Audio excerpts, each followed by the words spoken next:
Welcome to రాజనీతి.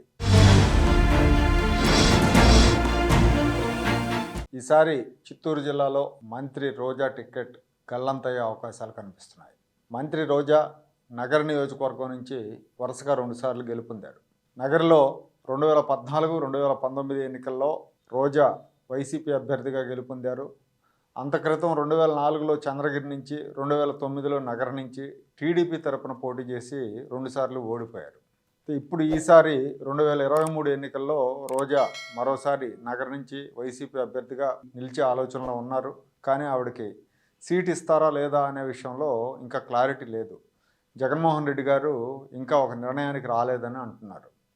నియోజకవర్గంలో రోజా మీద ఉన్న వ్యతిరేకతను దృష్టిలో పెట్టుకుని ఈసారి సీటు ఇవ్వకపోవచ్చు అన్న వార్తలు వస్తున్నాయి. నగర నియోజకవర్గంలో రోజాకు వ్యతిరేకంగా అసమ్మతి వర్గం చాలా కాలంగా చురుగ్గా పనిచేస్తోంది. ఈ అసమ్మతి నేతలకు సీనియర్ మంత్రి, జిల్లాలో పార్టీని, ప్రభుత్వాన్ని ఏకపక్షంగా నడుపుతున్న పెద్దిరెడ్డి రామచంద్రారెడ్డి గారి ఆశీస్సులు ఉన్నాయి. ఈ పెద్దిరెడ్డి రామచంద్రారెడ్డిని కాదని జిల్లాలో ఏ ఎమ్మెల్యే కూడా మనుగడ సాగించే పరిస్థితి లేదు. భూమన కరుణాకర్ రెడ్డి, చెవిరెడ్డి భాస్కర్ రెడ్డి లాంటి సీనియర్ ఎమ్మెల్యేలు కూడా తమ దగ్గరికి పనుల కోసం వచ్చిన వాళ్ళను పెద్దిరెడ్డి అన్నకు ఓ మాట చెప్పారా అని అడుగుతూ ఉంటారు. అలాంటి పెద్దిరెడ్డిని మొదట్లో రోజా కేర్ చేయలేదు. బహుశా చంద్రబాబును, లోకేష్ను ఇష్టారీతిన తిడుతున్నాను కాబట్టి జగనన్న తనకే ప్రాధాన్యం ఇస్తారన్న భ్రమతో ఉన్నారనుకుంటా. ఆ భ్రమలో ఉండి ఆవిడ అప్పట్లో ఎవరిని లెక్క చేయలేదు. దీన్ని మనసులో పెట్టుకున్న పెద్దిరెడ్డి ఒక పద్ధతి ప్రకారం నగర నియోజకవర్గంలో అసమ్మతి వర్గానికి అండదండలు ఇచ్చారు. ఎన్నికలు దగ్గర పడటంతో వీళ్ళంతా ఒక్కొక్కళ్ళగా ఇప్పుడు బయటకు వస్తున్నారు. రోజాకి టికెట్ ఇస్తే తాము పనిచేయమని, కాడి కిందేస్తామని హెచ్చరికలు జారీ చేస్తున్నారు. తాజాగా నగర నియోజకవర్గంలోని వడమాలపేట, నిండ్ర జడ్పీటీసీలు రోజాకి మళ్ళీ టికెట్ ఇస్తే ఓడిస్తామని మీడియా ముందుకొచ్చి డైరెక్ట్గా చెప్పేశారు. తమ మండలాల్లో పనులకు సంబంధించిన ప్రొసీడింగ్స్ చేయనివ్వట్లేదని, మంత్రి రోజా వేధింపులు ఎక్కువయ్యాయని వాళ్ళు ఆగ్రహం వ్యక్తం చేస్తున్నారు. ముందు నుంచి కూడా రోజాకు నియోజకవర్గంలో చాలామంది నేతలతో సత్సంబంధాలు లేవు.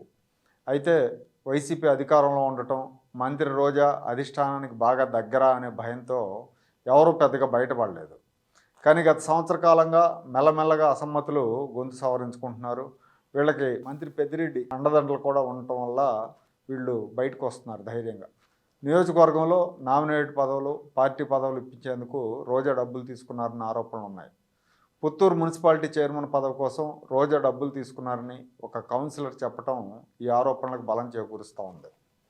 పుత్తూరు మున్సిపల్ చైర్మన్ పదవి తనకి ఇప్పిస్తానని తన దగ్గర డబ్బులు తీసుకున్న రోజా అటు పదవి ఇప్పించలేదు, ఇటు డబ్బులు కూడా ఇవ్వట్లేదని ఒక మహిళా కౌన్సిలర్ ప్రెస్ మీట్ పెట్టారు. మా డబ్బులు మాకు ఇప్పించండి జగనన్న గారు అని చెప్పి ముఖ్యమంత్రి జగన్మోహన్ రెడ్డి గారిని వేడుకున్నారు. వైసీపీ అభ్యర్థుల జాబితాలు వరుసగా విడుదలవుతున్న సమయంలో రోజాకు వ్యతిరేకంగా ఇలాంటి ప్రెస్ మీట్లు, పార్టీ నేతలు గళమెత్తడం వెనక మంత్రి పెద్దిరెడ్డి రామచంద్రారెడ్డి హస్తం ఉందని జిల్లాలో చర్చ నడుస్తూ ఉంది. నియోజకవర్గంలో రోజాకు ఎదురుగాలు వీస్తున్నట్టు ఇప్పటికే చాలా సర్వేల్లో వెల్లడైంది. సర్వేల్లో వ్యతిరేక ఫలితాలు, నియోజకవర్గంలో నేతల అసమ్మతి, మంత్రి పెద్దిరెడ్డి ఆగ్రహం, వీటన్నిటి నేపథ్యంలో ఈసారి రోజాకు టికెట్ కష్టమన్న చర్చ రాజకీయ వర్గాల్లో నడుస్తూ ఉంది.